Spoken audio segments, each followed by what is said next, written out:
Hello and welcome to the Cretaceous Campcast. I am Cretaceous Dave, and this is a podcast all about Jurassic World Camp Cretaceous and Jurassic World Chaos Theory. In this episode, I had the pleasure of sitting down and chatting with Matt, who you may know as Sickleclaw from JurassicPedia, and talk about all things San Diego ComiCon.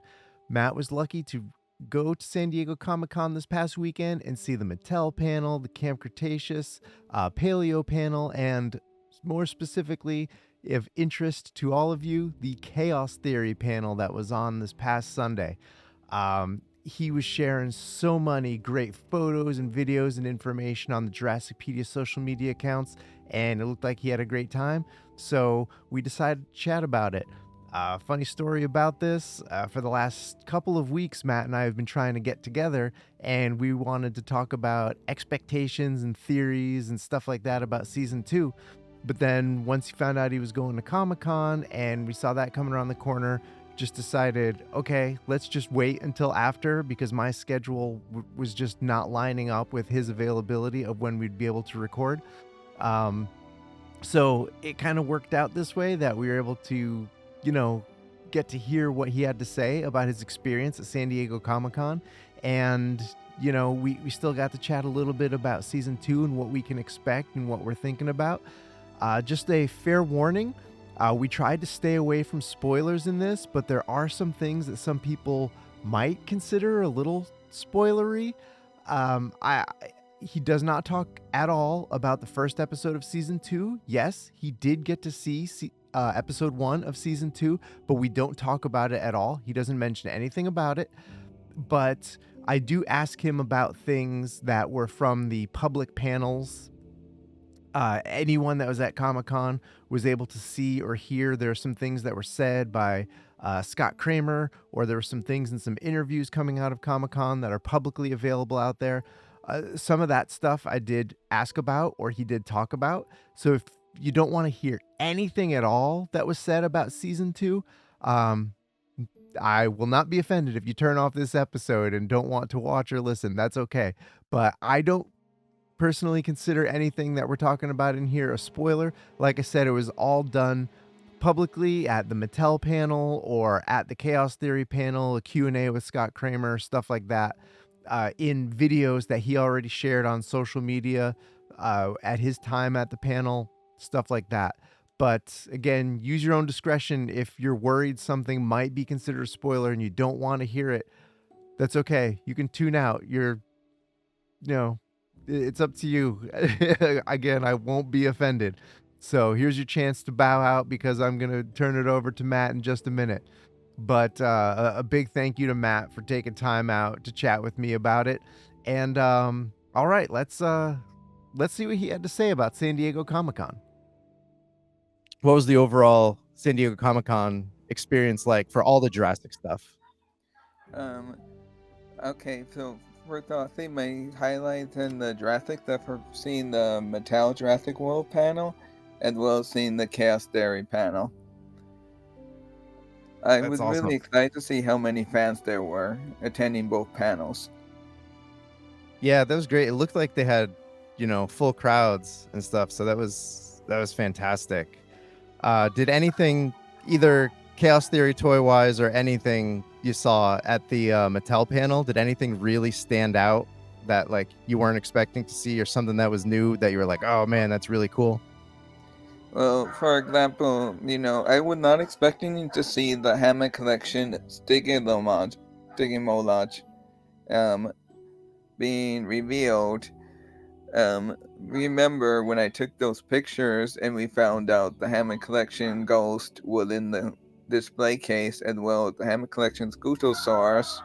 I was expecting those to be the focus of the panel, so having the surprise dinosaur that had not Hammond Collection dinosaur that had not been focused on, as well as the total packaging redesign, that was a complete surprise to me.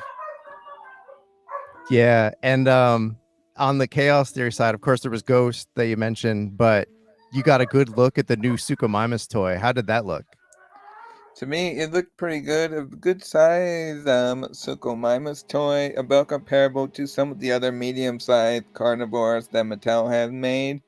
And it looked like it would make a good toy for any kid to want to play with for sure. Cool, nice. Yeah, it's I like the redesign, because we definitely noticed from the early shot we saw of what it looks like in the show. It looks different than the older toys. The older toys had the smaller, kind of sail on the back and stuff. I thought from the pictures you shared, it looks really great. So I'm excited. I know my son is gonna love that when it comes out. And did they mention if it plays? And this might be a small spoiler for anybody that might be watching or listening. But this was all stuff that was open to the public at Comic-Con, so I feel okay talking about it. Did they mention anything about it in the show? If it plays any kind of role, or what it might be up to? They did mention something to the effect of it had interactions with humans and dinosaurs, but they couldn't really get into that. Yeah. And like to show respect to the Mattel panel people, I didn't really want to ask them about that during the question and answer either, because I know that's not the place to ask for spoilers. Yeah, they probably couldn't tell you anyway, but it was cool they gave at least any kind of information about it, because like I said, it looks cool. And with Chaos Theory being there with their own panel, it was cool to kind of intertwine the two of them and stuff. So on to quick thoughts about the Chaos Theory panel. Not going to ask you about the episode. You were one of the 800 or so lucky ones that got to see it. I am so jealous of you. That was so awesome you got to see it. But what were your overall thoughts on some of the things that like Scott Kramer had to say? I watched some recordings of the panel that were out there, and I thought he had some pretty interesting things to say. What'd you think? I think he had some pretty good thing to say, especially about the fact that how these characters have evolved to where they are now, and along to the different threats that they face now that they're all grown up.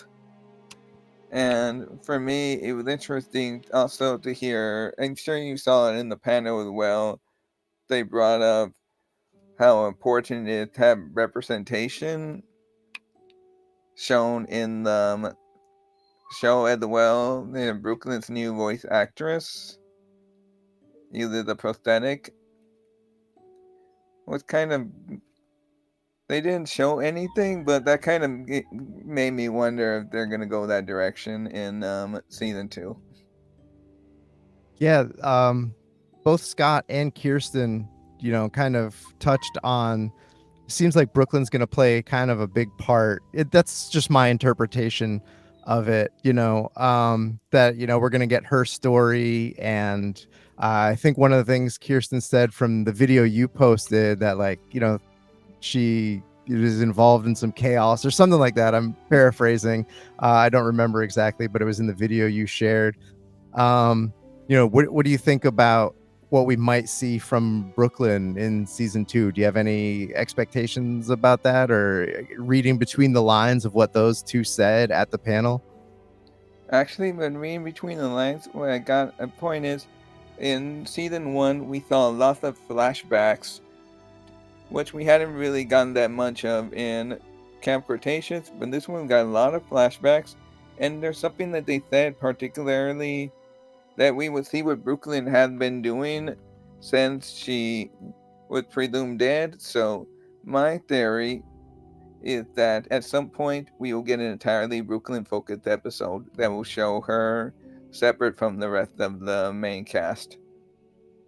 So kind of like the Ben episode we had in Camp Cretaceous season 2.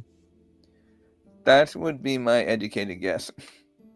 Yeah, I'm thinking that too. I do hope they sprinkle small small flashbacks relevant to what's going on in the story. I'm really excited just to learn more now that we know for sure she's still alive, which I think a lot of people assumed she was alive anyway. But now that we know for sure, it will be good to get an idea of what she's up to, because everybody's got so many questions. Is she good? Is she bad? Is she actually doing shady stuff? So it's cool that they kind of touched on that, a little bit.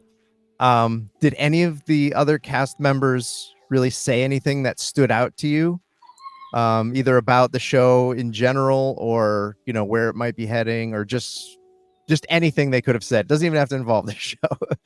One thing I do recall is they did make a joke, quote unquote, about Ben's Italian girlfriend. Interesting. Did they Mhm. actually say Italian? I'm not sure, but some European Italian, something to that effect. And I do think that we're depending on where the boat is heading. That's something that can very well be touched upon in season two. Whether I mean, I'm okay to have it be like a joke or something, but if it turns out to be an actual plot point, that'll be a plot twist. Yeah. The only reason I asked if they said Italian is because in the show they said European, but in the book they say Italian. So I was just wondering if the cast actually confirmed it was Italian, because Ben does speak Italian at some point, which is kind of little not. It makes no sense why he was speaking Italian in the show, but then if you read or listen to the book, you're like, oh, okay, his girlfriend's Italian. Girlfriend, we don't know if she's real or not. But it is interesting that they mentioned that. That's cool. Yeah, it was a cool panel. I expected the panel to be closer to an hour, not like 20 some minutes or whatever it was that you guys there. But I guess since they showed the episode, that took up the rest of the time. I guess I'm just gonna ask you some of your thoughts on other things that weren't necessarily at the panel, but want to hear what you have to think about season two.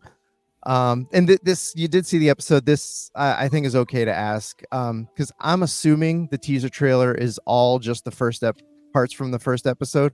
Can you confirm or deny that, or do you not want to? Okay. All right.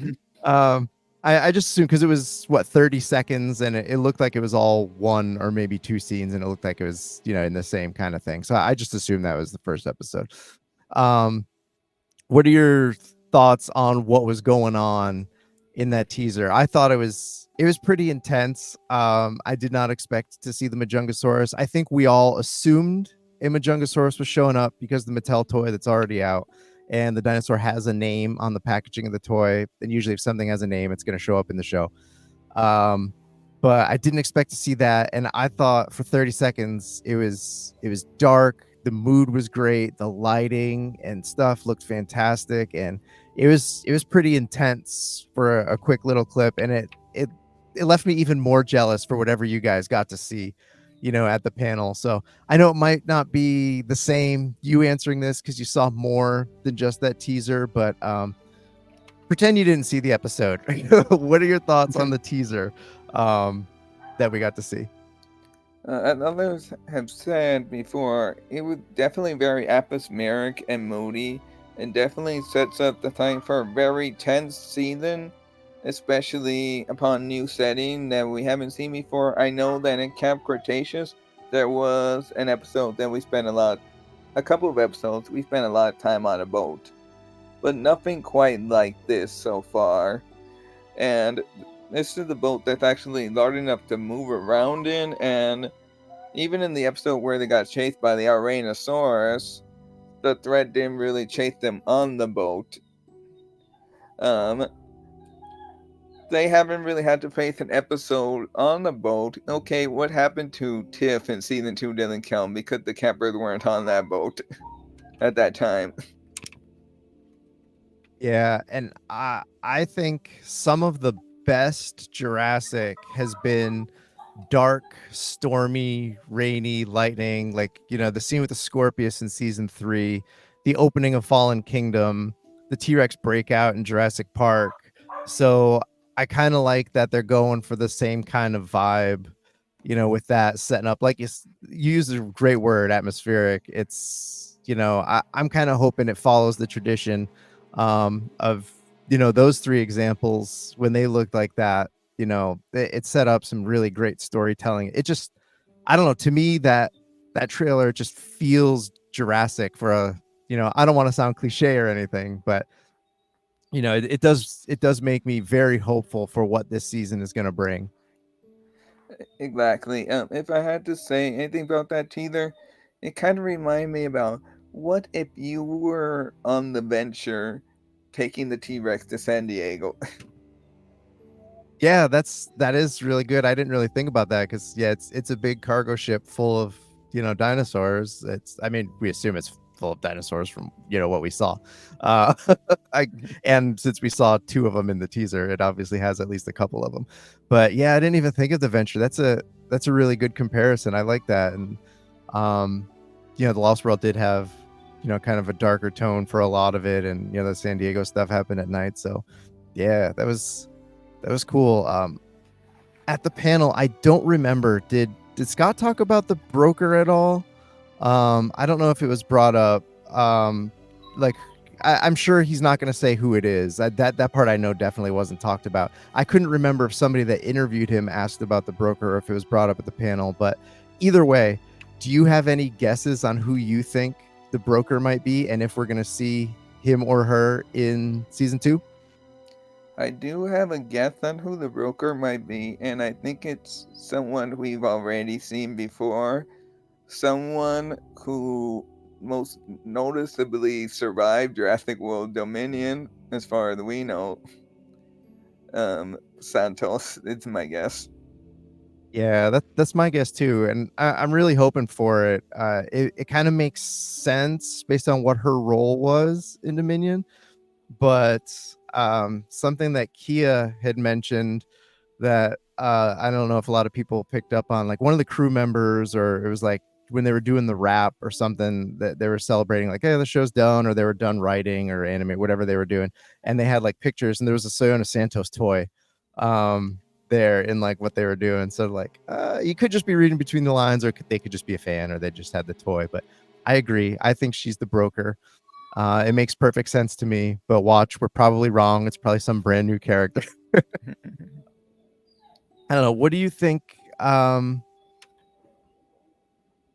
Something that Scott had mentioned. Again, I don't remember if it was the full panel or if it was in an interview, because I know he did a couple of interviews after the panel that they're on YouTube. And I don't, again, for anyone listening, I don't really consider this stuff spoilers because it was like public there at San Diego ComiCon. Yes, the thousands, tens of thousands, hundreds of thousands, millions of us couldn't get there. It was the lucky number of people that were able to be there. But it's not like it was anything I consider leaks, or it's not the episode. We're not going to talk about the episode, but he did mention, like surprise dinosaur. Do you have any thoughts on what you think the surprise dinosaur might be? Is it something we've seen before, or do you think they're going to like shock us with something brand new? I think there are a couple of surprises, and unfortunately, I think some might already have been spoiled on toys, and I think you might already know which ones I'm talking about. Because you mentioned names before, they're the toy that had a character holding a dinosaur with a name. You know which one I'm talking about. Yep. Let me just say, I think that's something that we're gonna see too. Yeah, that makes sense. It's I kind of don't like that Mattel does that. They spoiled Beta before Dominion. I was like, she was in the first trailer, so it's kind of like not as bad. But I really wish they would have saved her as a surprise for the movie. But finding out about characters or dinosaurs or whatever via toys that come out, and it's like in Mattel's case, it's not even necessarily a leak. Like they have it on their website as a toy with a description, sort of thing. Like, I don't know. That's kind of a bummer. But yeah, I actually forgot about that dinosaur until you mentioned it. So this is going to be a tough question because you saw the first episode. But again, pretend you didn't see the episode. Do you think we're going to be on that ship for one episode, more than an episode? Because like I have no idea how long has passed between the end of season 1 and the start of season 2. Does it pick right up? Are they on the boat for 10 minutes? Are they on the boat for 10 hours? Are they on the boat for 10 days? I don't know. You may know. For the sake of this, pretend you don't know. If that's possible. Sorry, I know I'm kind of putting you on the spot, putting you in an awkward place.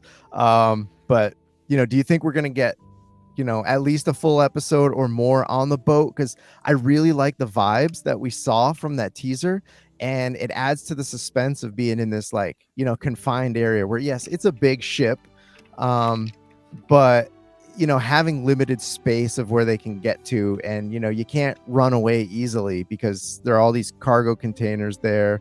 From that poster we saw, we know there's crew on the ship. Obviously the ship's not driving itself, so you have other humans you have to interact with or stay away from. You've got dinosaurs loose now. So if they did more than one episode on the ship, I think that could, be suspenseful. But I don't expect them to spend too long on it, because it can kind of put them in a corner as far as writing goes. But how long do you think we're going to spend on that ship? Or if you just rather not say, that's okay too. It's really hard to say without spoiling, because I know exactly how long they spend on the ship. And Okay. But I will say that the time spent on the ship is used very effectively. Okay, good to know. All right, we'll leave it at that. I don't want to press you anymore. I don't want people being spoiled if they're thing, and I will put a warning in the intro I'll end up making for this, that some of the things may be considered spoilers to some people. But now I'm looking forward to it, even more. Do you think, because before season 1, Scott Kramer in multiple interviews and articles kind of called this, he called it a conspiracy thriller, of course, and we understand what that's about now. But he also mentioned about kind of like globetrotting, and it's all over the world. Do you think we're going to get to see different countries in this season? Like in season 1, we got to see multiple states. They started in California, and then they ended up, with Sammy. They ended up with Kenji. We know the boat left from Louisiana. They don't explicitly say that in the show, but from a map that DreamWorks released, we knew that's where they took off from. So do you think we're going to get multiple countries? I do think we're going to get multiple countries, and they say this out loud in the panel, the public part of the panel, that you'll find out where the boat is going very quickly. Okay. And for people that do pay attention to Mattel toys, they quite possibly have leaked in the description at least one location the season takes place. I am not going to mention it, just in case people, didn't read the toy description, or, don't want to know about that.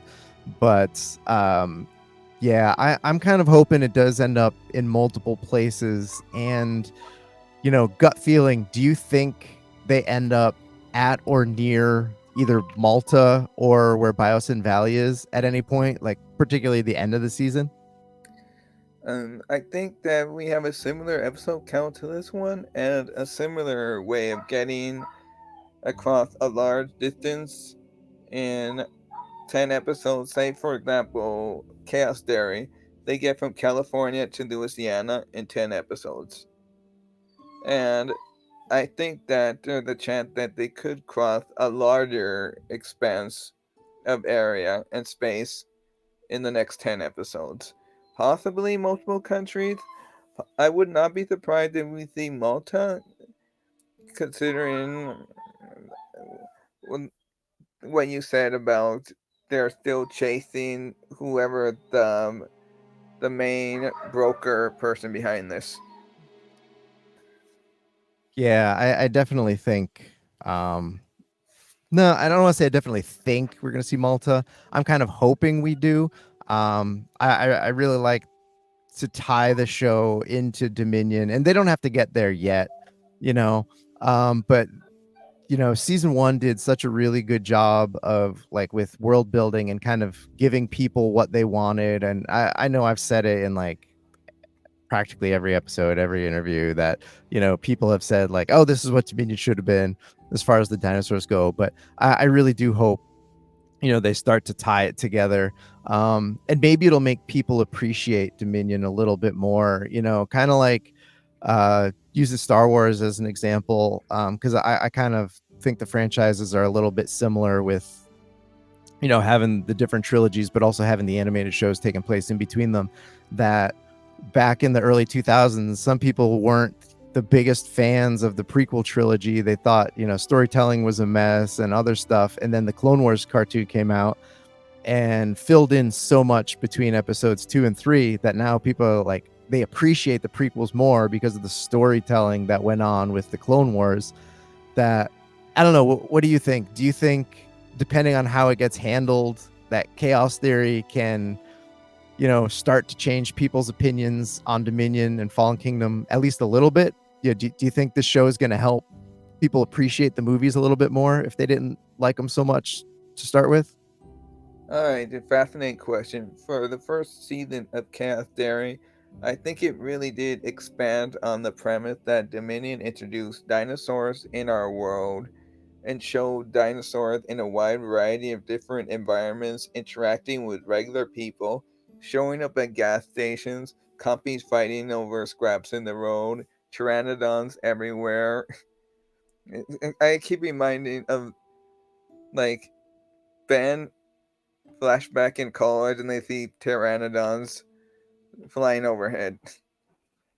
And it just kind of showing you that everywhere you go, there's prehistoric animals now around. And even though in Chaos Theory we see a large variety of dinosaurs that have been captured by the DPW, we're also given to understand by no means that this is everything that's out there. There's still a large amount of dinosaurs out there.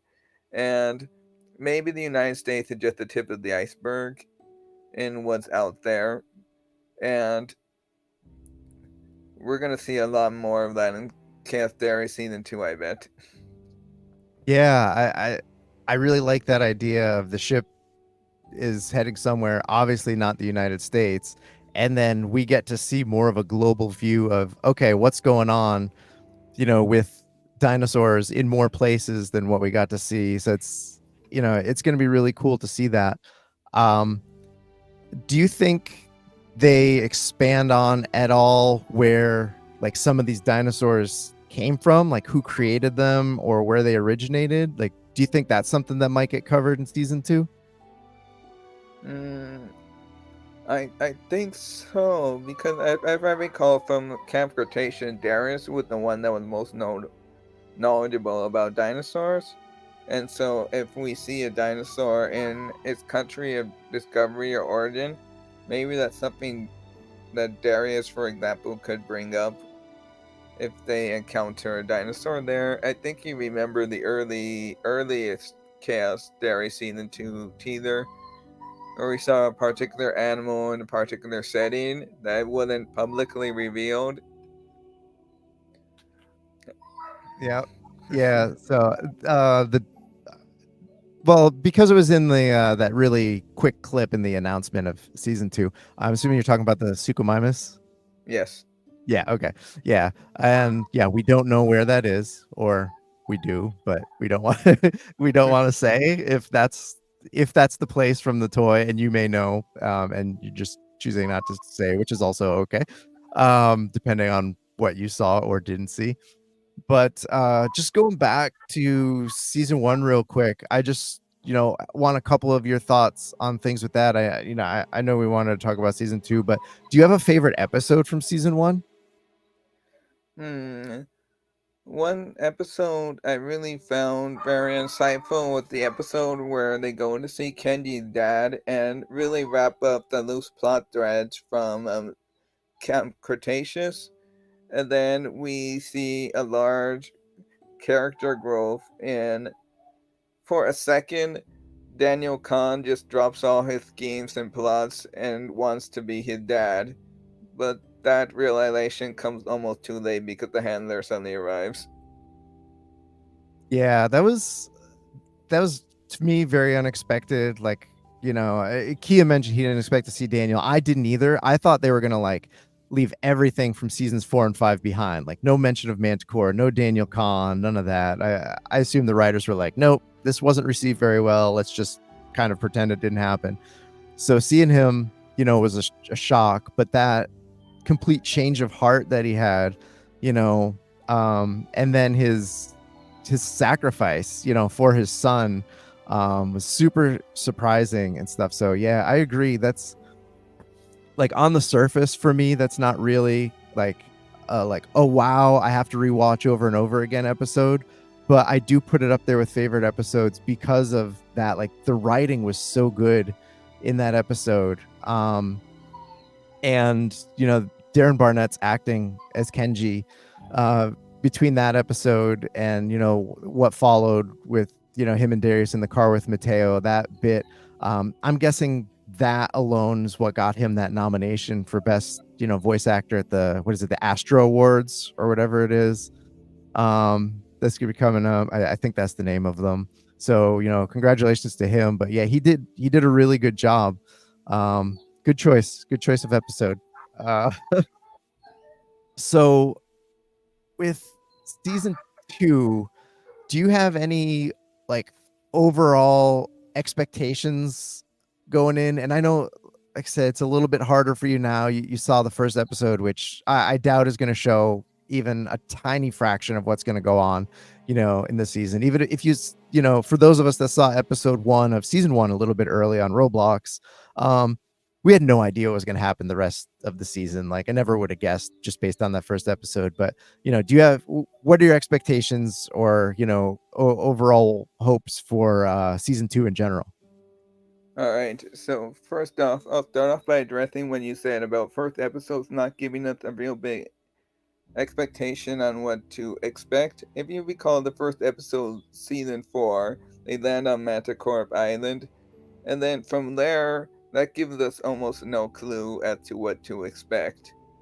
I think this episode is very similar. It sets up their journey to a destination, but we have no clue on what awaits them on the other side. To quote Ian Malcolm a little bit. Yeah, that's a good way of definitely a good way of looking at it.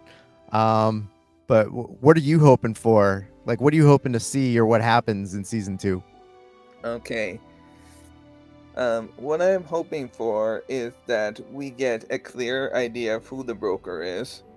We get to see Malta. Maybe it's too soon for them to go and visit Biosyn or see Dodson again, but I do hope that the campers will at least understand that Brooklyn is alive, and I hope that we see an episode from Brooklyn's point of view. Yeah, that sounds like all great things. I would be on board with everything you said. They all sound good.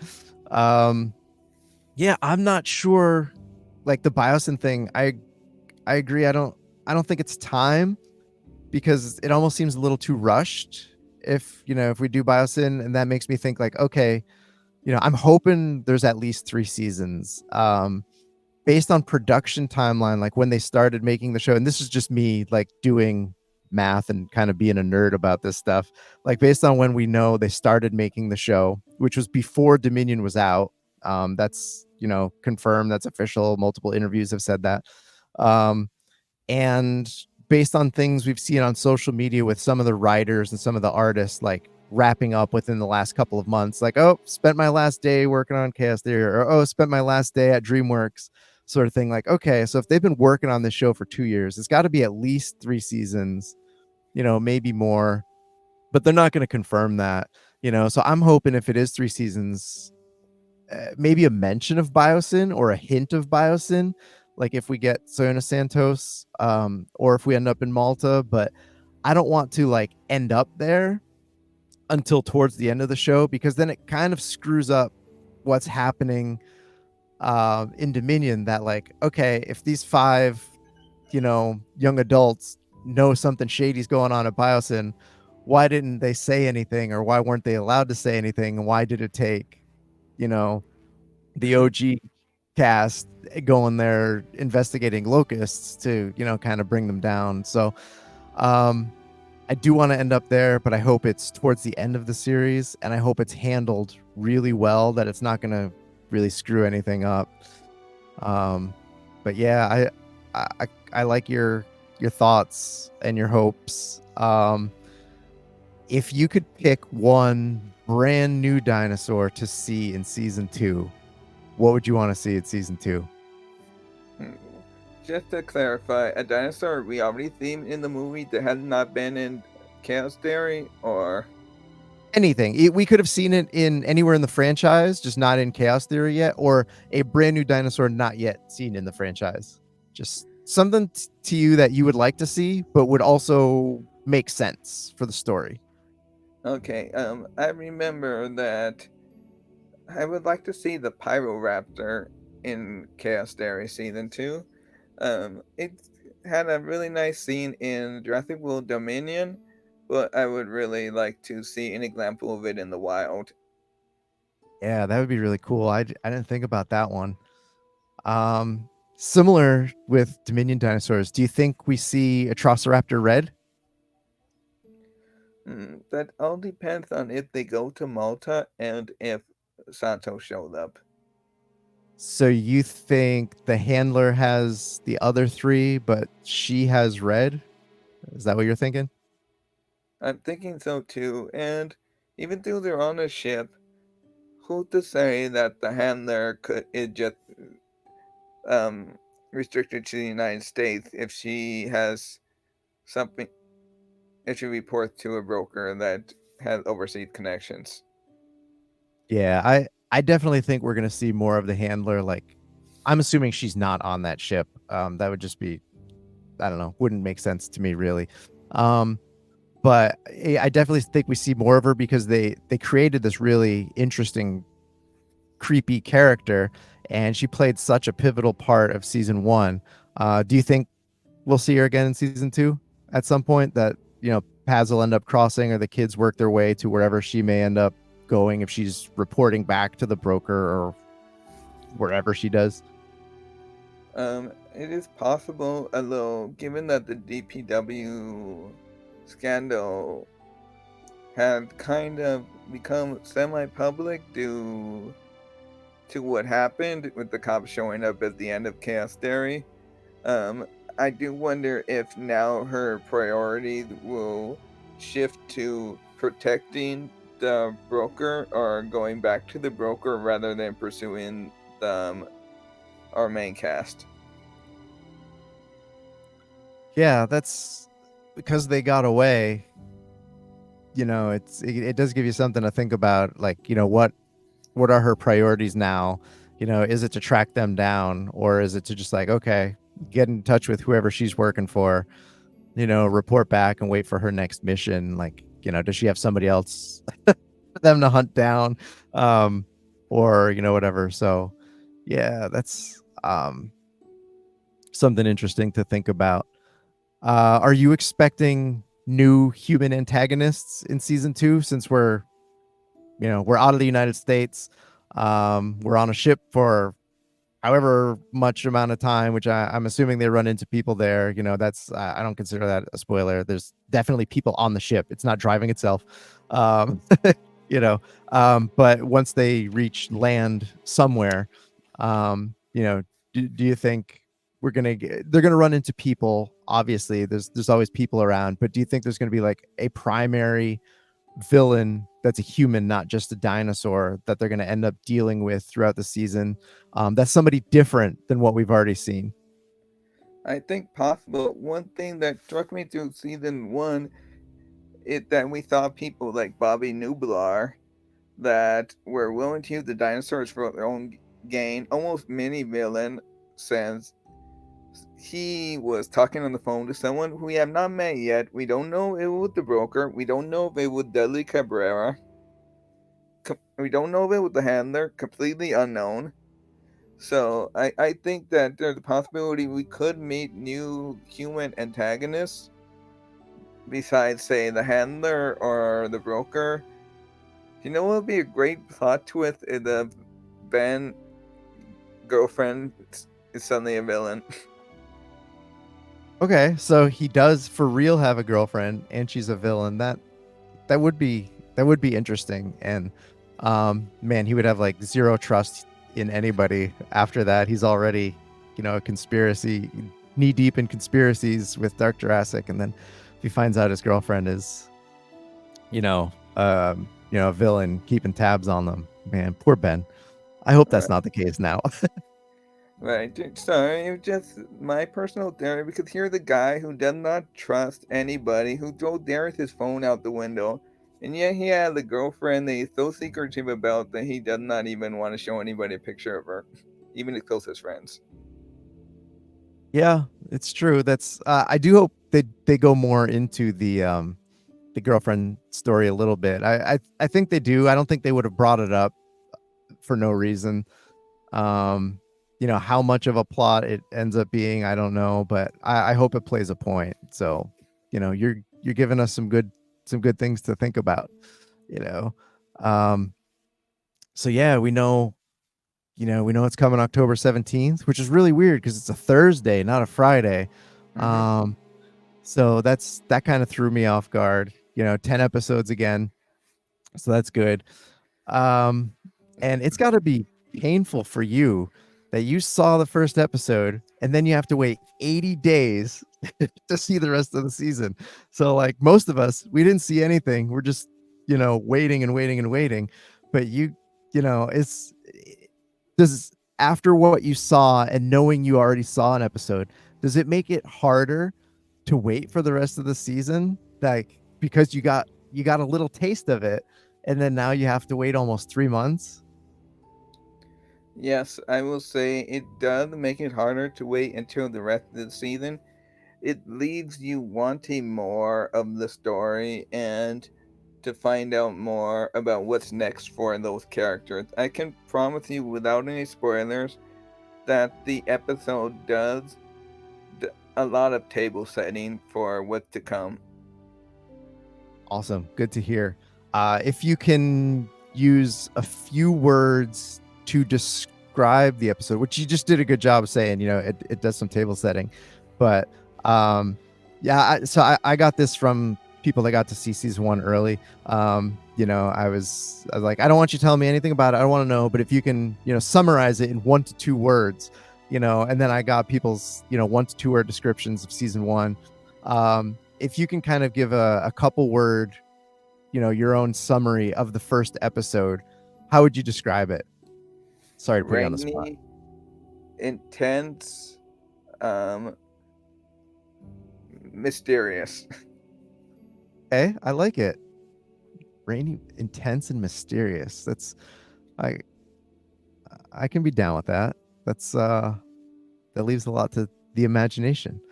Um, I've got so many questions that I don't want to ask here. Well, I want to ask, but I'm not, I'm not going to ask because, like I said, I don't want to spoil it for people that don't want to know. Maybe another time we could chat about something if I'm feeling super adventurous.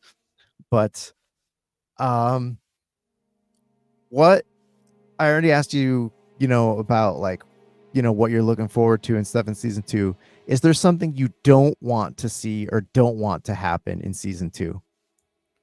Okay, what I don't want to happen in season two is anything to happen seriously to the other main cast. I know we had that fake out, and no longer spoiler because season one had been out for several months now. Everybody has seen it that Brooklyn is alive. And what I don't want to happen in season two is for another of the main cast to either be killed off or have a fake out death. And I also do not want another thing where, oh, just for example, one of the villains turns out to be closely connected to our heroes again. Yeah, that's a good point. Um, except for Ben's girlfriend, that's okay because it's not like a family member or something. Right. She's acceptable. Yeah, I agree with that. I don't want them retreading, same stuff. We've already had 2 kind of fake out deaths between Ben's death in Camp Cretaceous and then Brooklyn's death in season 1 of Chaos Theory. And then with Daniel Kahn, yeah, I don't want to find out that like, oh, the broker is, Ben's mom or like, something ridiculous, like that because, didn't she work for Masrani or something like that? So I don't remember. I agree. Those are definitely good things to not want to come up in season 2. I tried spending some time thinking about season 2, and I really don't know what to expect because they just set it up to be so wide open that okay, these characters are on a ship. It could be going, we assume it's moving east from Louisiana, because you kind of can't go west. You're going to crash into Mexico if you go in that direction. So I doubt that's where it's going. But it's a world, literally a world of possibilities. So I have no idea what to think and what to expect. So it's going to be exciting. Um, you know, really cool. I kind of wish we got more in the teaser. Like I was honestly when I found out they were going to show you guys the first episode, I thought, okay, season 2 is going to come out at the end of August because they're not going to wait that long between showing the episode and then showing the rest of the season. So I thought they were going to skip a teaser trailer, go straight to a full-blown trailer.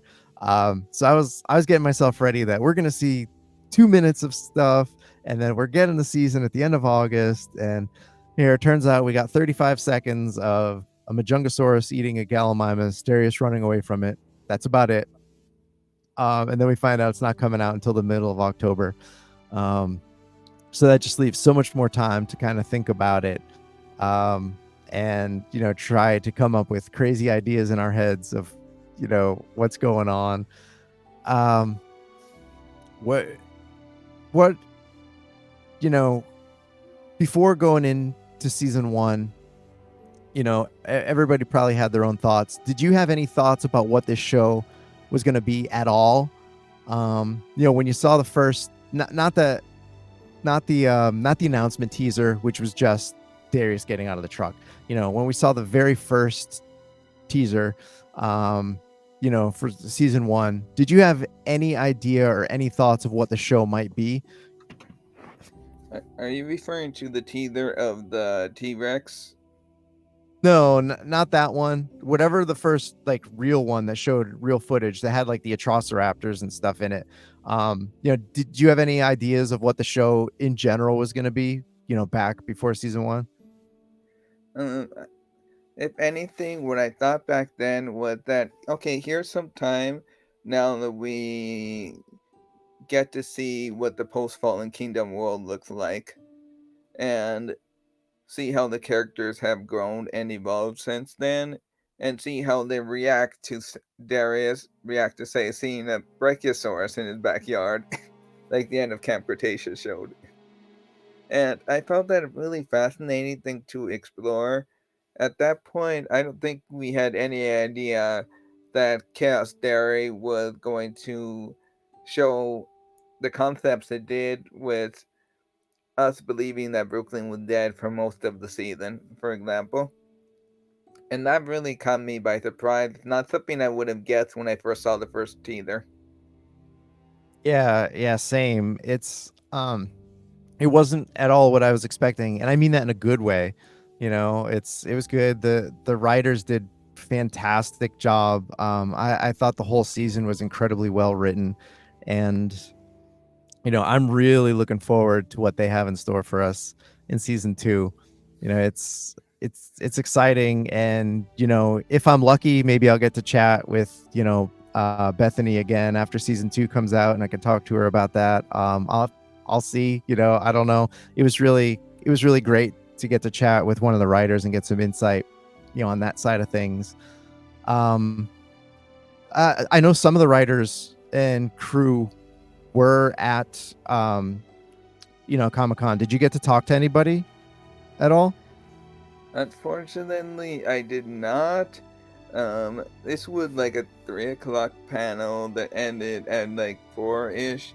And by that time, I'd already kind of committed to my ride that I was going to go back home directly, since it would already take a couple of hours to get back home from San Diego. So I had to kind of leave the convention center pretty much immediately after the panel. Bummer. But hey, you got to see all the cool stuff anyway, all the Jurassic stuff. Did you get to see the other panel they had that the one with the paleo advisor from Camp Cretaceous. Did you do that panel at all? Yes, if you saw some of the pictures I posted on social media using the JurassicPedia Facebook page, they talked about the different dinosaurs in Camp Cretaceous and the Jurassic World franchise and gave some dino facts about each animal. And they also talked about important stuff like how interest in dinosaurs is increased because of fictional dinosaur media, etc., and how museums currently thrive in response to renewed interest in dinosaurs and all that stuff.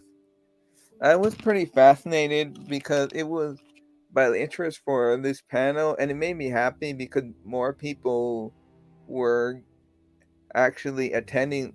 A lot of people were actually attending this panel, even though they didn't talk about that panel, the show like directly, but just like more like about the dinosaurs and how this inspires public perception of dinosaurs, inspires science education.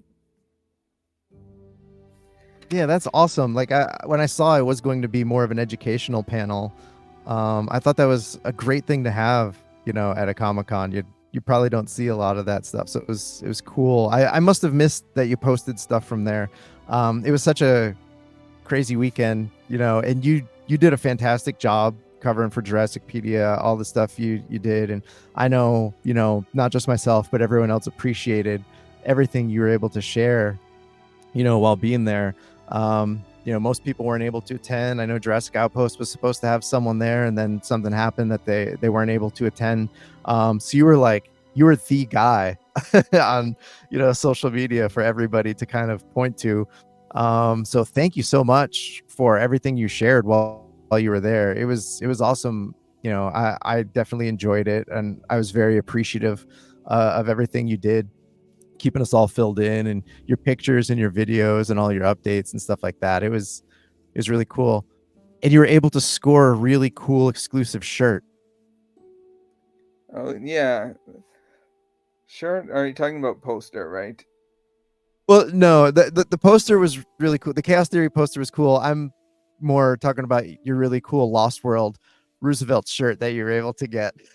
Oh yes, that one. Yes, I was able to get that, and it was only available on Saturday. They had like the thing where they have different shirts available on each day of the convention, and I saw that was available on Saturday, and at first I was kind of like, "Oh no, Saturday's the most busy day of the con," but then I went over there and they still had it available, and so I was thrilled beyond belief.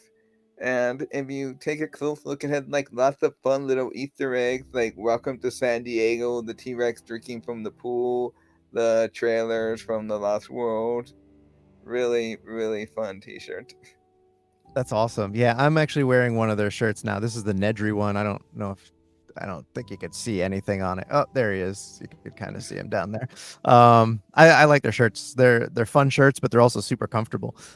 So it was really cool that they had a Comic-Con exclusive shirt that you were able to get.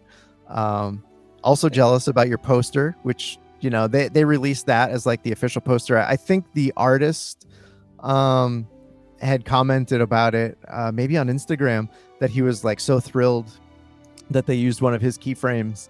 You know, thing. It's really cool. It gives off really creepy vibes. Really tense, kind of like what you were saying about your description of the episode in general. That it's like you just feel the tension just looking at a poster like that, because you could see crew members on the ship, and there's a dinosaur there, which I'm assuming is the Majungasaurus, unless there's another giant theropod on that ship too, then like, oh boy, that's even worse for those kids.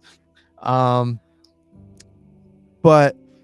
I am gonna have to wrap just real quick because I've been getting a ton of work messages. I am gonna have to get back to work. Do you have any final thoughts on either what you've seen so far in Chaos Theory, or where you think the show might ultimately go overall, not just season 2, but like, you know, what we're gonna get out of this show.